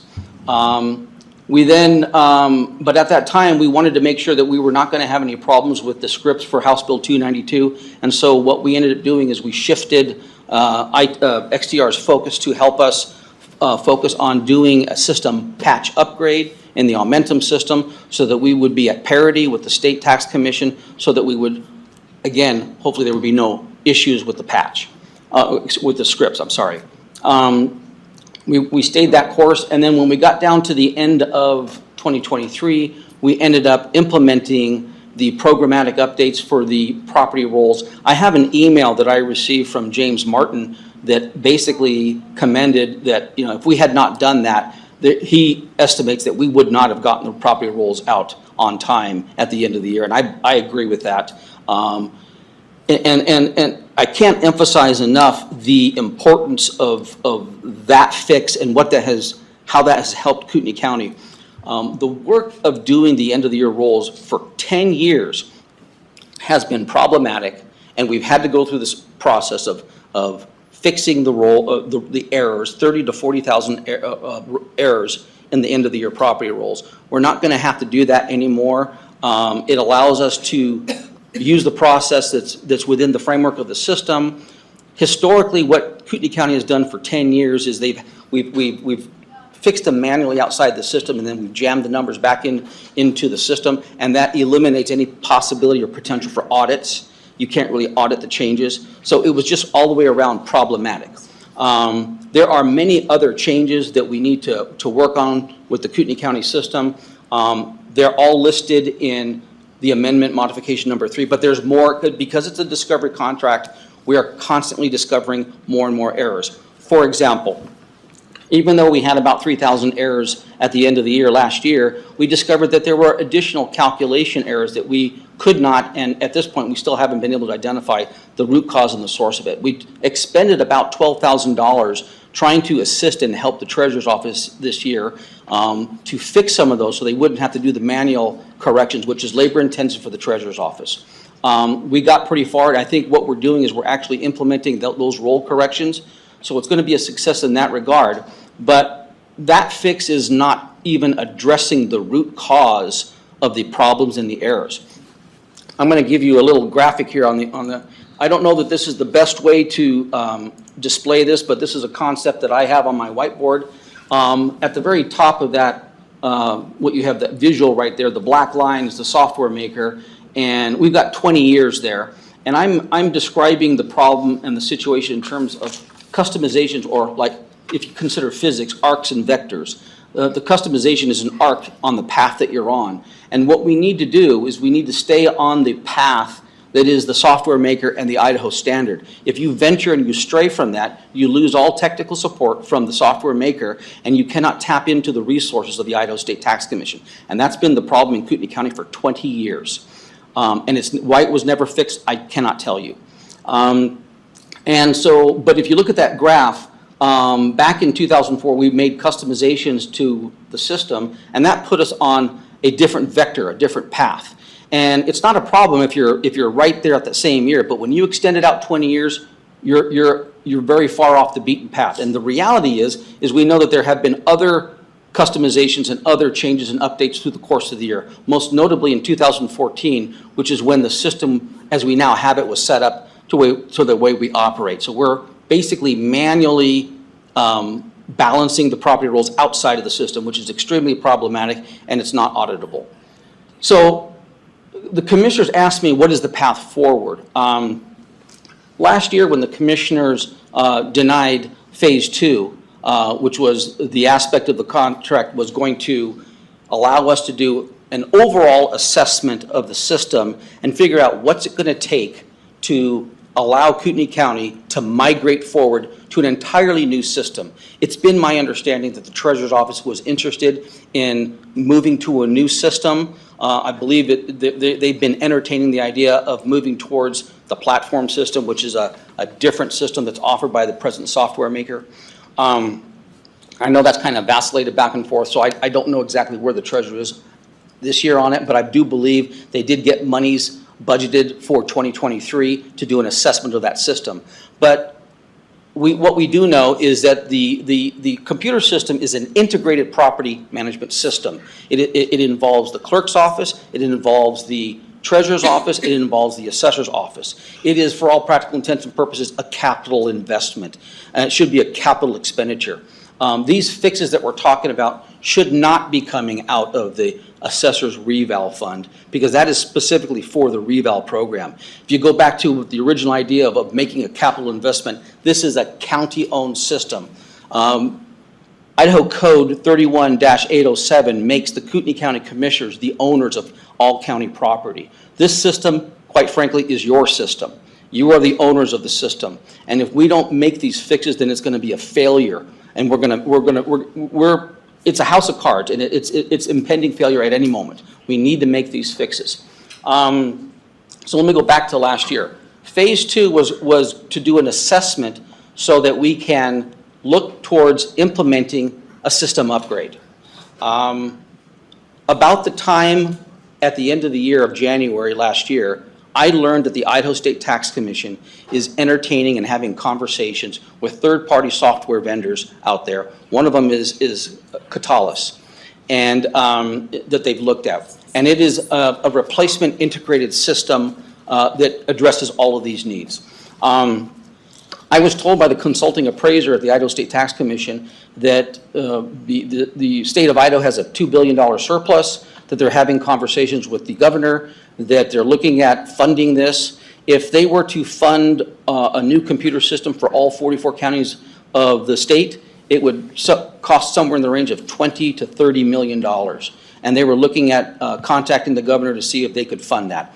That made a lot of sense to me because I didn't want to come back to the commissioners and ask for the monies locally here to have our local citizens and taxpayers fund the upgrade and migration of a new computer system. The cost estimates that I've been able to get to do that is in the range of $2.5 million for Kootenai County, up to $3 million, possibly even higher than that.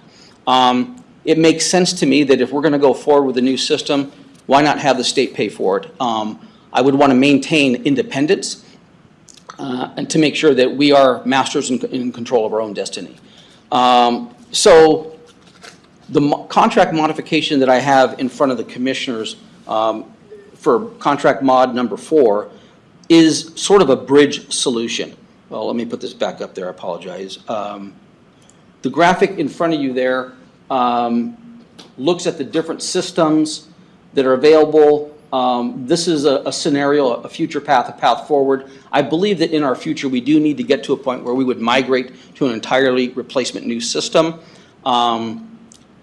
This contract modification that we're talking about is sort of a middle ground step to keep the computer system viable until such time that we can get the migration and make the migration happen. Also, Commissioners, I would like to add that at the end of January of this year, at the Idaho Assessors Association, the last day of the Midwinter Legislative Conference, we had the Tax Commission come in and talk to all of the assessors. And they talked a little bit about this integrated system that they're looking at. It's not a system that they're spearheading.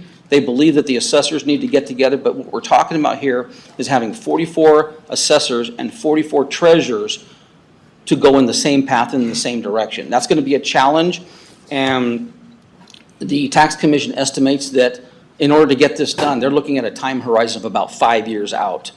And so with that, Commissioners, I will refer back to you for any questions you have. All right. Bruce, do you want to start?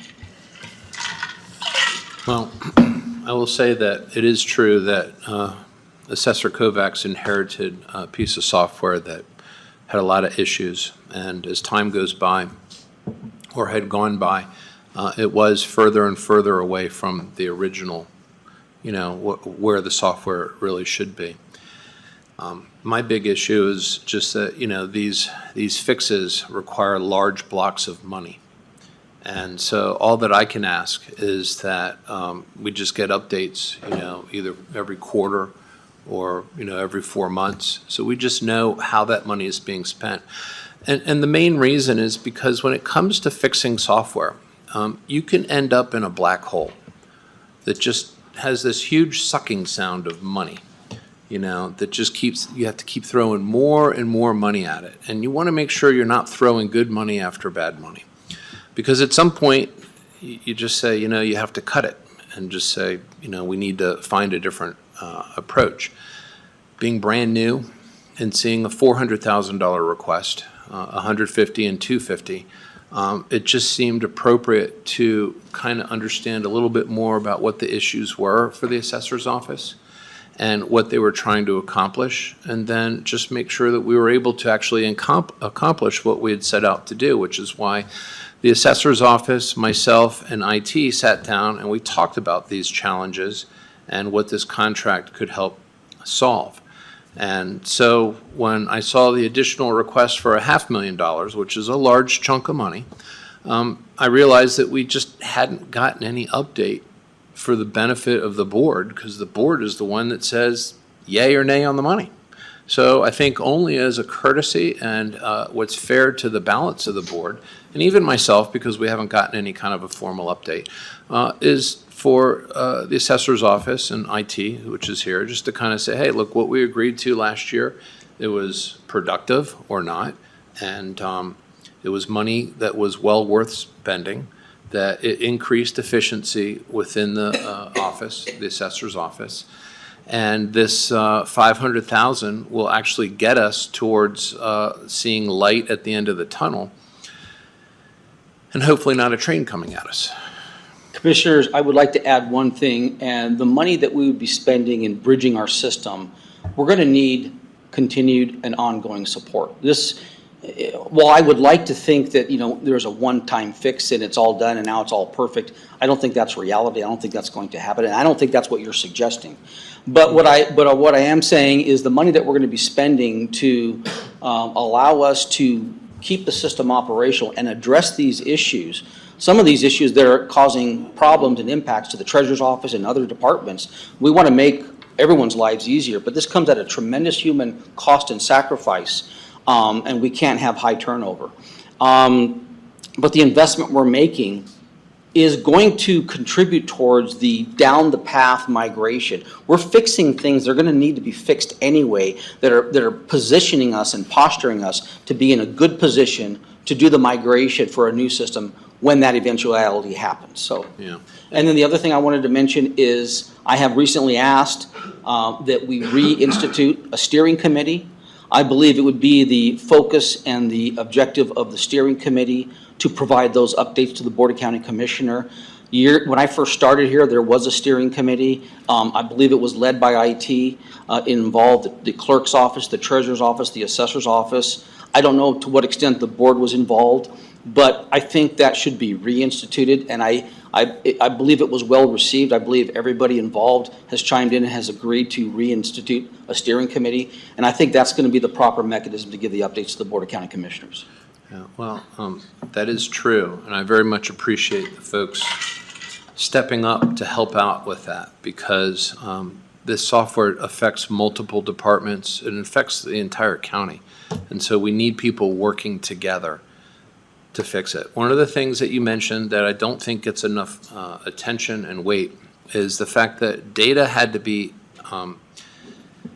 pulled out of the system, massaged, and then put back in. That is a cardinal sin in the world of software. That opens up the door to so many mistakes when you have people massaging data.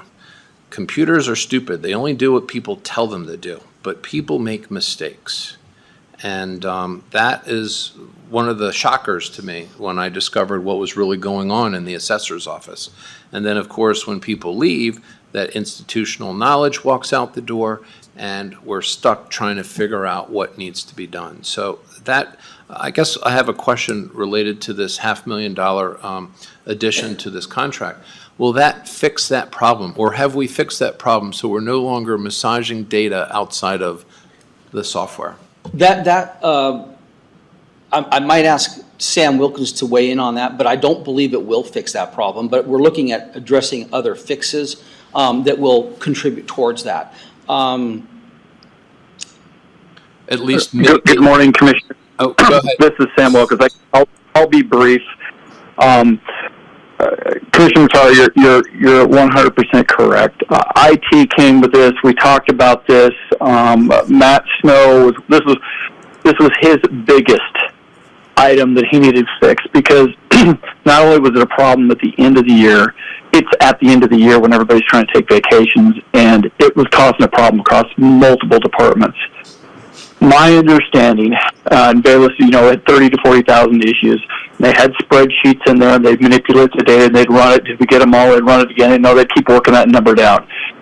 we worked that number on the fixes to the point where we said we can't find any errors that can be attributed to the new formulas and the fixes that we've made. I'm not saying they're not there, but nobody's been able to, Bill says, hey, we brought this down to 3,000 to 4,000 errors. That's true. But of those 3,000 to 4,000 errors, none of them can be attributed to our fixes. Yeah, I'm not saying that we're not flawless, but what we're saying is so far of the errors remain, that is within the data, and that means people can go back, fix data, and run it and process it the way it's supposed to be processed. So in regards to trying to eliminate, and I couldn't agree with you more, by the way, you clearly have been around software. The last thing you want to be doing is circumventing this system. It ruins everything with the vendor and everybody else because they're saying, hey, what do you expect us to do now that you've hacked this thing? Mm-hmm. Your auditor might have some very valid concerns. So what we believe we've done at this point is we think we've fixed it. I'm not saying that there's not other issues out there. There are a number of them, and that's what this next part is. And I remember last week you were asking, hey, will this complement where we're trying to go? And Assessor Presentation is correct. It will. It's going to basically bring what we're attempting to do, and the assessor and IT have been in lockstep on this, is trying to no longer be the one-off. And you've heard this already multiple times. And this will then allow, once we get it in place, any way you want to move forward, whether you want to move forward with an upgrade, whether you want to move forward with a new system, whether you think the legislation can be trusted, and in 5 years have a nice fund that's going to take care of all this. That seems wishful thinking to me, but I mean, it'd be nice if they did it. I'd love to participate in that kind of a proposal on that.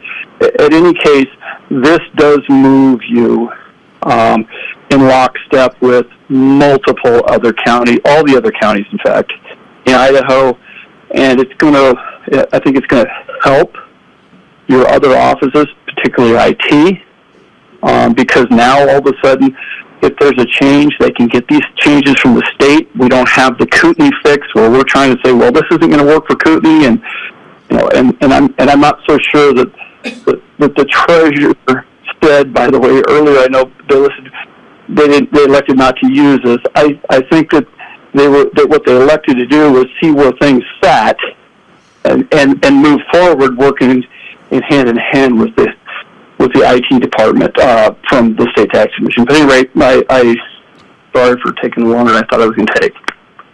No worries. Commissioners, I'd like to add one more thing. Can I let the treasurer go? Because they've been. But it's important to note that there's lots of dirty data in the system as well. And some of that dirty data comes from the way that we're processing things externally to the system manually. For example, the generation of AIN numbers. At the very beginning part of the assessor's process where records are brought into the assessor's system from January until August of every year. And if you think about it, that's the prime season when construction is happening and real estate sales are going on. We have to pause on entering parcels and segmentations and splits and so forth in the system, so we can't generate AIN numbers. That results in a lack of information. And now I've had some experience on the real estate side as a real estate agent. Realtors, they just enter the information in the MLS that they have available at their disposal. So the information on the MLS side doesn't really match up with what it should be, and so it's dirty data, and that creates a tremendous amount of work effort on the assessor side, because what we have to do then is when we start importing those sales into the system, we have to scrub the data, and it's extremely time consuming. So. Okay. Treasurer's office. Just a couple of things. I want to thank Sam for clarifying what actually happened with regard to House Bill 292. The Treasurer's Office completely agrees with Bela that there are issues with the system. There have been issues with the system for years. Yes, we need to do some sort of gap analysis, which is my term for what you're talking about doing for Phase 2, and that will benefit us regardless of which way we go forward. But I want to point out that this is the first year we've had the fix so that they're not having to review these 30 or 40,000 errors on a spreadsheet. And we had a 10% error rate with our end-of-year rolls. So the system, I think it's misleading to make people believe that if we have the system fixes in place, it's like a magic wand. There are issues that have nothing to do with the system. And from my office's perspective, we got a phone call because someone was confused by their assessment notice, and we started reviewing assessment notices. And we found dozens and dozens of errors. And a couple days in, the assessor's office started looking into them, and ultimately we identified 125, I think is the right number. If you're talking about the homeowner's exemption? No. Okay. I'm talking about the errors in the assessed values, whether it was where the value was captured or whether it was that the land had been recaptured. But my office found those by reviewing assessment notices. New system is not going to fix that. There are other things that have to happen. And I'm going to tell you that from my team's perspective, this has been the worst year that there has ever been with regard to us having to pivot and make things work because of the errors happening on the assessor side. It's incredibly frustrating. It's exhausting. It's the middle of March. We haven't sent out any of the supplemental bills. The occupancy roll isn't fixed yet. Bela indicated that he had Sam working on this project to help the treasurer's office so we didn't have to do it with the corrections manually, and we appreciate that. But the other piece of that is unless those corrections are done on the assessor side, those 125 people can't get correct notices of their changed assessment or their changed value. And that's the bigger piece of it to me. He mentions that it's not auditable when you're manipulating the data, and I agree. It's also not auditable when instead of changing the value, we're changing the taxes and the math no longer works. How do you audit that? How do you as a taxpayer feel comfortable with your tax bill if you multiply your value by your levy rate and the number you reach is not what you're being billed? So I just want to go on record, absolutely support moving forward. We would not have survived the last 2 years without XTR. They've done incredible work, but that's not the only thing that has to be addressed. I would like to add that it is possible to send out assessment notices because we can manually calculate, we can manually produce assessment notice. It's not ideal. It's back to producing data externally to the system and then ramming it back into the system. But if time really is of the essence, that is an option that we could implement. Unfortunately, it does result in a very complex and time-consuming process for the treasurer's office if we were to manually correct it. But there is a statutory provision available to us to do that. It's a one-time, one-off occurrence. And I'm going to ask Sam to possibly comment on the cause of the errors that Jill just referred to.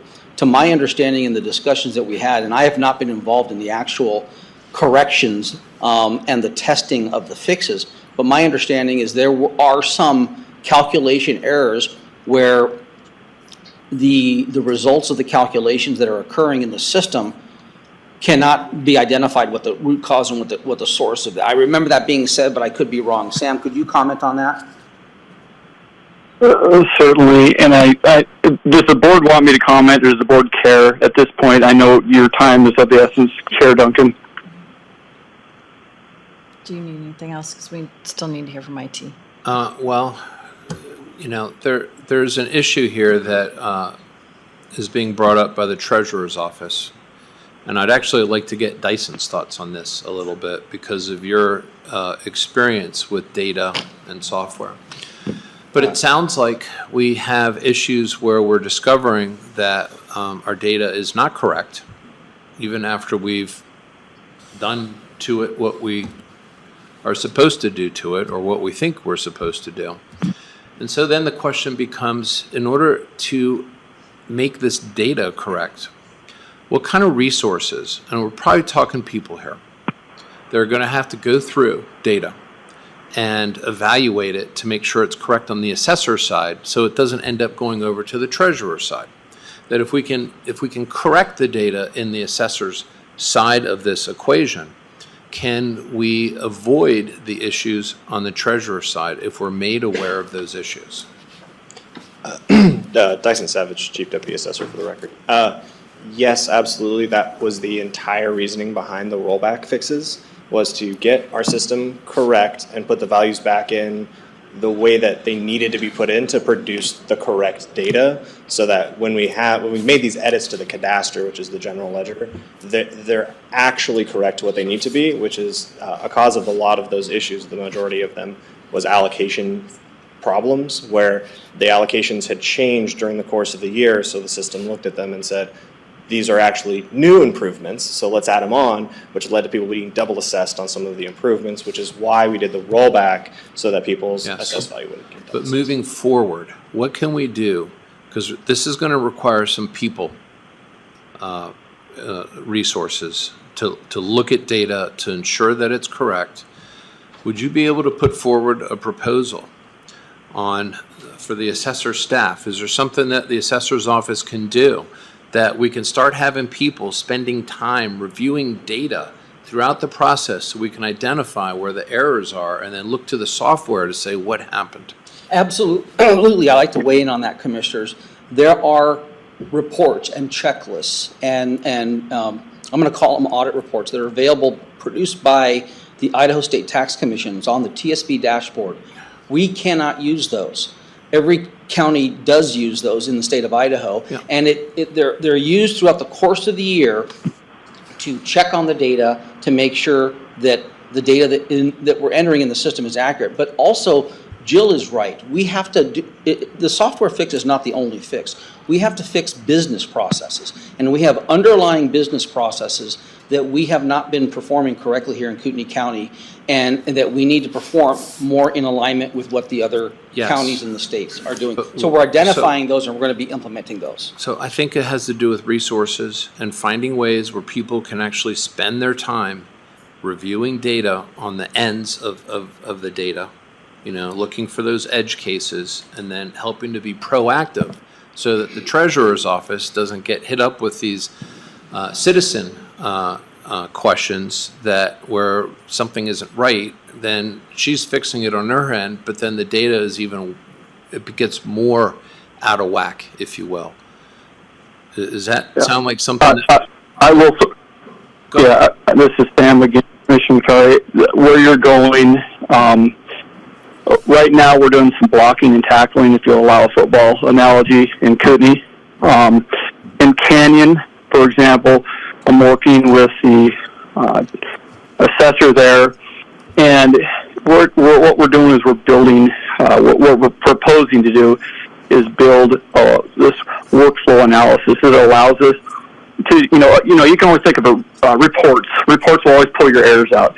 But the problem with reports is they're always looking backwards, right? And we don't know why or what happens. And so what we're doing with them is we're looking at, okay, as soon as we see this particular data, maybe it's a modifier, somebody adds a homestead, and they forget to put a date on it, or they put a date on it that's weird. The system doesn't know this. What we're proposing to do with them is put all of these different factors, there could be hundreds of them. And so as people make those errors in the system then hits a workflow, the item hits a workflow, it sends an email out, depending on what the issue is. You can send it to a multitude of ways, as you can imagine. And, if they don't fix it, it gets escalated. Once it gets fixed, then it can move on. But it starts addressing data issues, because this is the biggest job of the assessor, is managing data. And where you're going is, hey, I want to do that, because that's what all the values are based upon that data, and it absolutely needs to be treated and scrutinized as much as possible. And so one of the ways of doing this is trying not to have these big end-of-the-month sessions, end-of-the-year sessions, where people are trying to go back and say, what happened, rather than putting it right out in front of somebody and say, oh, yeah, I need to put that on there. If we miss some, we find some at the end of the year, then you add those, right, as a new check. IT would add that as a check, and it would move forward. And over time, these would be, where the assessor creates a role, and we'd have fewer and fewer numbers. I will say on the 125 items, I mean, I don't want us to pole vault over a mouse dropping here. It's 125 out of 80-some thousand. We removed all the rest. It was a combination of issues. Some were overlooked. Some were processes where the assessor mistakenly pushed something forward. There was a bunch of, hey, these are just normal corrections we needed to make, and because of everything getting pushed out, they got wrapped up into this 125. So it's 125. I mean, the assessor deals with that in a week. Okay, and how many last year? None that we identified unless they came through as a cancellation later. I apologize, I have a noon meeting and I have to go. And I agree with Sam, it's only 125, but in this particular instance, there were only roughly 1,100 parcels being valued. So, it's not 125 out of 1,100. Yeah, and if we had that same error rate in our main roll, it'd be almost 10,000 parcels. Okay, But we haven't. Thank you for your time. sure. All right, IT? Hi, this is Matt Sewell, IT for the record.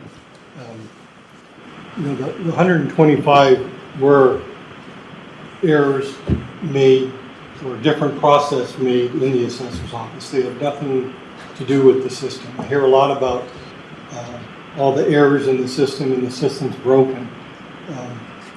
I think it's being overstated. The system had the 40,000 rows of data was a major issue. That was the single biggest issue as far as the system being broken. And to clarify that, it wasn't 40,000 errors. It was 40,000 rows of data that had to be reviewed. Out of that, only, I don't know, less than 10,000, which is still a big number, but quite a bit less than 10,000 actually had to be changed. So it's, there's a difference there. A lot of the things, if not all of the things on the addendum here, which I'm 100% for, are not problems with our system being broken. It's a problem that Kootenai County had some different philosophies on their workflow, and they didn't match with the state, and that predates Bela. That goes back as long as I've been here.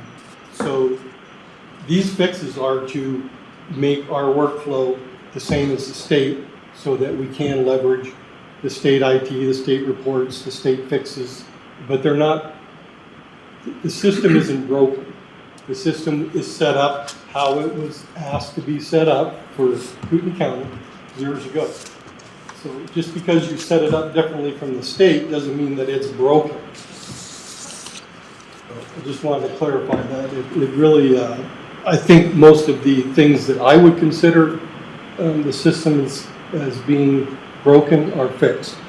I don't know of any huge data problems that were referred to, dirty data. That's kind of new to me. Haven't heard anything about that.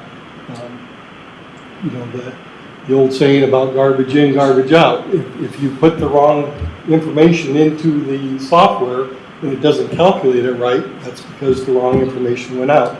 That's what happened with these 125 pins. Just wanted to clarify that. Okay.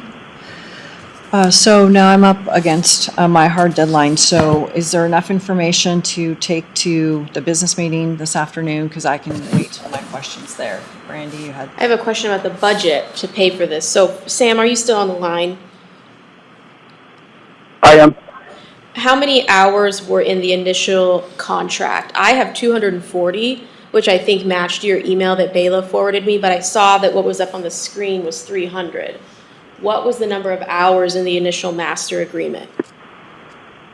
240 is correct. Okay, so that is our first difference there. And then the 560,000 for mod 4, is that going to be in addition to the 400,000 that's in the assessor's budget right now for phase 1 and 2? Or do I need to take out what's already been budgeted for one of those phases on top of this 560,000? I don't, I don't remember. I don't know what this budget looks like. Yeah, I don't believe the question is for Sam Wilkins to answer with regard to the budget. That That's the question county. was directed to the board and the assessor. Yeah, so I don't remember approving Phase 2. Did we approve that 250,000? I have them both in the budget, but you approved him to have to come back before he was allowed to spend Phase 2. Gotcha. Okay. So what was approved for fiscal year '24's budget was money from fund balance to be allocated to his budget, 150,000 for Phase 1 and then 250,000 for Phase 2. You just haven't entered into contract for Phase 2 for the 250,000. So is the 560 in addition to the 250? Or should I do 560 essentially minus the 250? I don't want to double up on using fund balance. And then, yeah. The latter from my perspective. Yeah, if I could So answer. it's whatever we used, we had I think it was 70 some hours that we agree, that we were at left over, not including your 240. And so the 240,000 was never part of what went into my thinking because it was never approved. And this 560 stands on its own. Okay. Yeah, and I was not aware. But that's I was not aware that we had funds approved for Phase 2, and we certainly don't have a contract that supports that. It was added to the budget at the assessor's request last budget cycle. So it's just been sitting there all year. So I just wanted direction on that, and it sounds like I have direction. But is this a mid-year Not my ask request. for 25? This is a mid-year request, is what it sounds like. So would you be able to speak to this more at 2 o'clock when the Yes. contract's actually before us? Yes. Okay. What do you want to do? Do you want me to? Well, he has a question. I think we should just either recess. The only thing I wanted to add on to Commissioner Matari's comments that he made last year at a budget discussion was that the reval fund is not an endless pit of money. The money is there to be used for the assessor's department for the revaluation program. We cannot keep depleting that money. Now, once in a while, we can tap into it, and if it relates to supporting the revaluation program pertaining to the assessor's office. But I don't think it's a good business practice to tap into that to make capital improvements and capital investments, which is what this is. So I just want to leave it at that. Okay. So what would you like to do? Recess till 2:30 and try to, I think you have a 2:45 meeting. I have a 1:15 meeting that might butt up against 2 o'clock. So We can either, the next item was your item, so we can either, I think it's a board's item. well, you added it on with my name, and I had it changed to the BOCC. Because wasn't aware that we start adding items on with people's names when they don't add them. Yeah, that was not a purposeful thing. It was your No, liaison. because actually, well, it might have been my liaison, but the issue was really driven by yourself. So you decide if you want to do a recess or if you want to push this off to next week. I'm fine with either one. All right. I guess we'll do recess and we'll try to convene this at 2:30 if the business meeting is finished by then. Okay, Okay? thank you.